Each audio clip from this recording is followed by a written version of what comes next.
मैं डॉक्टर द्वारका प्रसाद, एक मनोवैज्ञानिक सलाहकार। दोस्तों, मेरा काफ़ी समय मनोविज्ञान के क्षेत्र में जो है मैंने अपना एक्सपीरियंस लिया है, सेवाएं दी हैं। तो आज पहली बात तो मैं ये कहना चाह रहा हूँ कि आप मेरे चैनल को सब्सक्राइब करें या ना करें, मुझे इससे कोई फ़र्क नहीं पड़ेगा।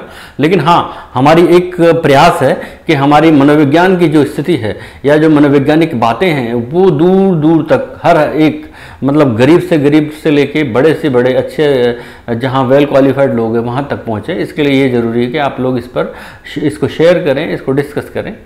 तो ये एक मेरी आपसे एक विनम्र रिक्वेस्ट है।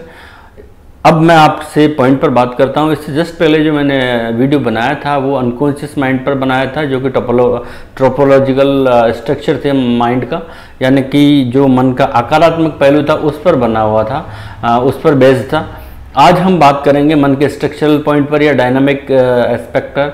तो मन का जो डायनामिक या स्ट्रक्चरल पहलू है या एस्पेक्ट है उस पर हम अगर डिस्कस करें तो इसमें फ्रायड ने ये कहा था कि जो स्ट्रक्चरल एस्पेक्ट है या पहलू है उसमें वे सभी साधन आ जाते हैं जो मूल प्रवृत्तियों से उत्पन्न, जो मूल प्रवृत्तियाँ जो होती हैं व्यक्ति में उससे उत्पन्न जो मानसिक संघर्ष है उनका समाधान करते हैं। ये उन्होंने फ्रायड ने बताया। मूल प्रवृत्तियों से उत्पन्न मानसिक संघर्ष। मूल प्रवृत्तियां, हमारी मूल प्रवृत्तियां बहुत सारी हैं जो मैं आपको वीडियो के आगे बताऊंगा। आप ध्यान से पूरी वीडियो को शुरू से आखिर तक सुनिएगा ताकि आपको ये वीडियो पूरे अच्छे से समझ आ सके। तो मूल प्रवृत्तियों से उत्पन्न मानसिक संघर्षों का समाधान करते हैं। मूल प्रवृत्तियां जन्मजात। अब मूल प्रवृत्तियां क्या हैं? मूल प्रवृत्तियां वो प्रवृत्तियां हैं जो जन्मजात शारीरिक उत्तेजनाएं होती हैं और जिनके द्वारा व्यक्ति हर तरह के व्यवहार को जो है निर्धारित करता है या व्यक्ति के द्वारा निर्धारित किया जाता है। ये मूल प्रवृत्तियां दो प्रकार की होती हैं, जीवन मूल प्रवृत्ति और मृत्यु मूल प्रवृत्ति। जीवन मूल प्रवृत्ति में दोस्तों क्रिएटिविटी पाई जाती है, रचनात्मक होती है। लेकिन जो मृत्यु मूल प्रवृत्ति होती है ये विध्वंसात्मक होती हैं या ध्वंसात्मक होती हैं या आक्रामक टाइप की होती हैं। तो इस तरह ये दोनों तरह की मूल प्रवृत्तियां होती हैं। मेरा ख्याल है आपको मूल प्रवृत्तियों के बारे में समझ में आ गया होगा। लेकिन अब हर व्यक्ति के भीतर ये दोनों तरह की पाई जाती हैं, तो इनमें संतुलन का बना रहना बेहद ज़रूरी है।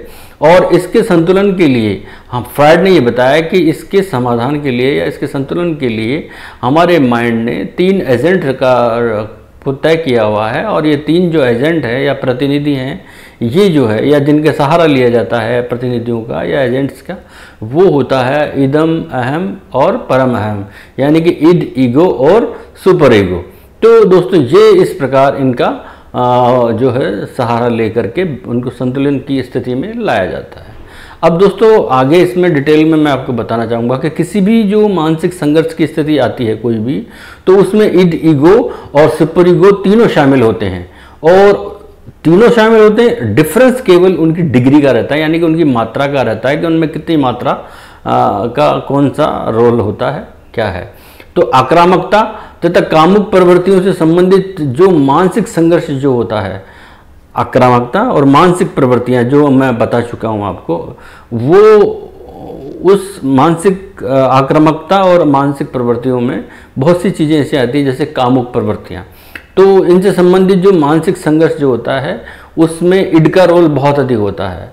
अगर हम केवल इड की बात करें तो इड में जो है आक्रामकता और कामुक प्रवृत्तियां, कामुक यानी कि जो दमित, जो मैं आपको अनकॉन्शियस माइंड के बारे में बता रहा था, लास्ट वीडियो के लिंक में जाके आप देख सकते हैं कि जो मानसिक संघर्ष और उसमें आक्रामकता पाई जाएगी इस तरह के मानसिक संघर्ष में, और जो कामुक प्रवृत्तियां हैं उनका प्रवाहक है इड। तो इनमें इसका इड का रोल जो है इन दो चीज़ों के लिए अधिक पाया जाता है। और नैतिक शास्त्र से संबंधित जितने भी प्रकार के जो कार्य होते हैं, जो संघर्ष होते हैं, उसमें जो है दोस्तों ईगो का उसका सुपर ईगो का रोल बहुत अधिक होता है। जबकि जो ईगो होता है वो इन दोनों का एडजस्टर का काम करता है, दोनों को समायोजित करने का प्रयास करता है। बावजूद इसके इसमें कुछ बेसिक डिफरेंसेस पाए जाते हैं, वो मैं आपको और बताता हूँ। बावजूद इसके इसमें क्या क्या बेसिक डिफरेंसेस पाए जाएंगे।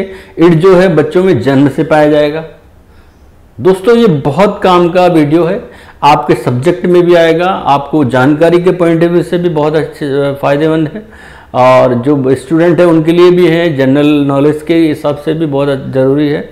तो आप मेरी बात को पूरा और मेरी वीडियो को पूरा सुनिए।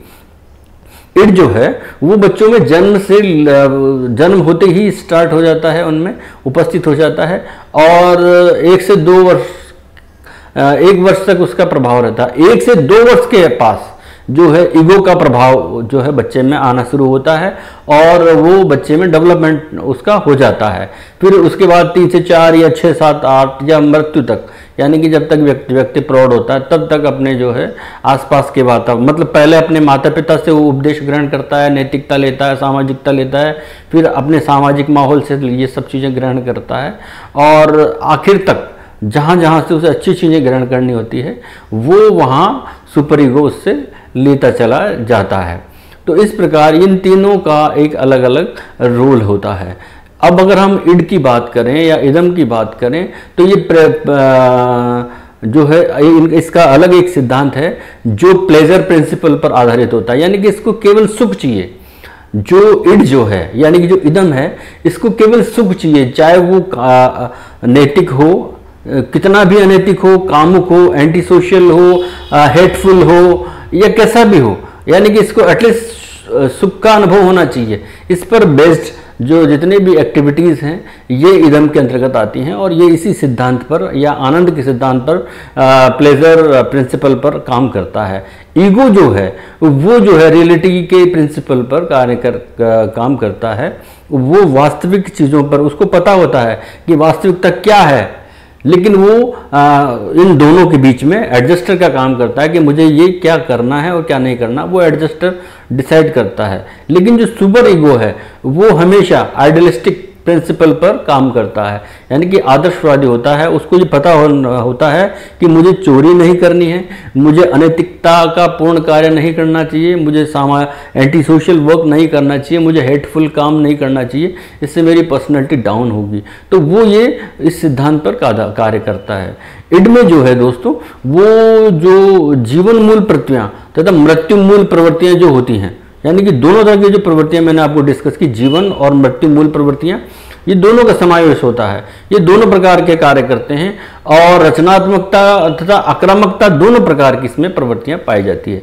इड का संबंध, इड जो है, मैं वापस पुनः उस इड पर आ रहा हूँ, इड का संबंध जीवन की वास्तविकताओं से नहीं होता है। वो केवल जो है उसको नैतिकता या सामाजिकता से बहुत परे की चीज़ें उसके अंतर्गत आती हैं। मतलब उसमें वही चीज़ें आती हैं जो रिप्रेसिड होती हैं, दमित होती हैं। आप उसमें पूर्णतया जो है अनैतिक चीज़ें जो है या जो एंटी सोशल होती हैं या जो हेटफुल होती हैं वो चीज़ें उसके अंतर्गत पाई जाती हैं। या मैं ये कहूँ कि इड एक तरह से अनकॉन्शियस पार्ट है, तो इसमें अतिशयोक्ति नहीं होगी, क्योंकि इड जो है अनकॉन्शियस होता है, पूर्णतया अनकॉन्शियस होता है। अगर हम बात करें, अब अनकॉन्शियस है तो उसमें सारी चीज़ें आ गई। अनकॉन्शियस इन द सेंस आप एंटी सोशल भी हैं, वर्क भी कर सकते हैं, आप जो है हेटफुल वर्क में एक्टिविटीज़ में इन्वॉल्व हो सकते हैं, आप जो है किसी भी इस तरह के कामुक कार्य में अपने आप को कर सकते हैं, क्योंकि ओवरऑल इसमें ये प्लेजर जो है प्लेजर प्रिंसिपल पर काम करता है। अब अगर हम ईगो की बात करें तो ये वास्तविकता के सिद्धांत पर का रियलिटी के प्रिंसिपल पर काम करता है। ये व्यक्ति के संपूर्ण निर्णय जो लेने में महत्वपूर्ण भूमिका अदा करता है। ये अंशतः चेतन, अंशतः अर्धचेतन और अंशतः अवचेतन, ये तीनों का आधा मतलब बहुत अंशात्मक रूप से तीनों सिद्धांतों का लेकर के अपना कार्य करता है। और अहम का यानी कि ईगो का संबंध नैतिकता से नहीं होता, लेकिन ये जानता है कि इसको करना क्या है। ये इसको पता होता है कि क्या मेरे लिए उचित है और क्या मेरे लिए अनुचित है, लेकिन ये सुअवसर की तलाश में रहता है। यानी कि अगर इसको ये कह दें कि हम एग्जाम्पल के पॉइंट ऑफ व्यू से ये कहें कि हमें उस आदमी का ध्यान नहीं पड़ रहा है और उसकी कोई कीमती चीज़ वहाँ रह गई है, तो उसका बिल्कुल ध्यान नहीं है, वो जा रहा है, तो ये सुअवसर की तलाश में ये भी रहता है कि अगर वो जा रहा है, उसे ध्यान भी नहीं है, तो हम रख लेते हैं इसे। तो वो इस सिद्धांत पर मतलब सुअवसर की तलाश में रहता है। ये इसमें रहता है। अब अगर हम बात करें कि परम अहम यानी कि सुपर ईगो का क्या रोल रहता है, तो दोस्तों ये नैतिकता और आदर्शों पर आधारित एक जो है बेस्ड हिस्सा है, जिस पर अपनी इच्छाओं का, अपनी भावनाओं का पूर्ण नियंत्रण होता है।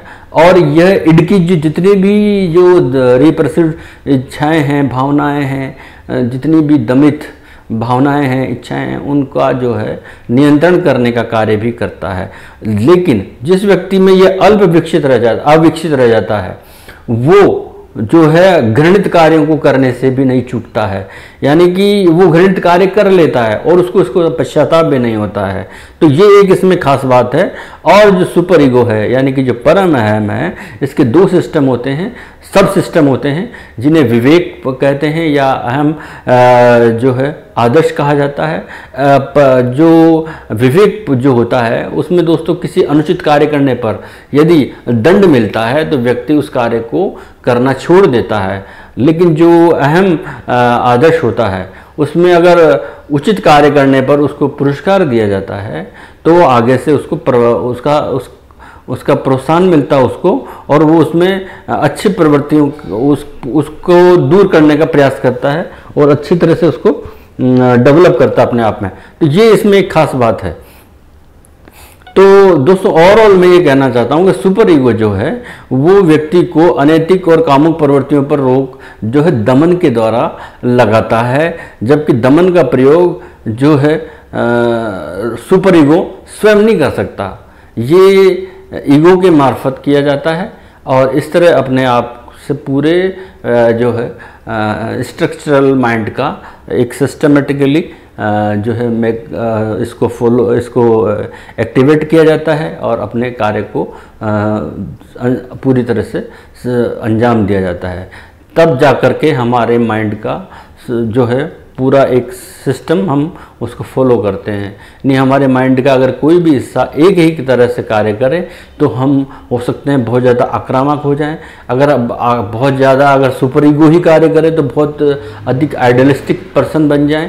तो इसलिए बहुत सी चीज़ें ऐसी होती हैं लाइफ में जो हमें तीनों में संतुलन बनाने का प्रयास करती हैं। और जितने भी हम आइडियलिस्टिक पर्सनालिटी देखते हैं उनमें ये मान के चलिए आप कि उनका जो सुपर ईगो है वो प्रॉपर कार्य कर रहा होता है, वो अपने जो है ईड और ईगो को कंट्रोल में रखने के बाद ये सब करता है। तो दोस्तों इस प्रकार हमारे स्ट्रक्चरल माइंड का ये ईड, ईगो एंड सुपर ईगो का डिटेल था। और पूरी तरह आप मेरे इस वीडियो को देखिएगा, आपको एक एज ए स्टूडेंट अगर कोई है आप लोगों में तो उसके काम का है। अगर आपको सिंपली जानकारी ही चाहिए थी तो भी है, और एक साइकोलॉजिकल पॉइंट ऑफ व्यू से भी अगर आप इसको देख रहे हैं तो भी अब आपके बहुत काम का है। तो दोस्तों थैंक यू वेरी मच, धन्यवाद।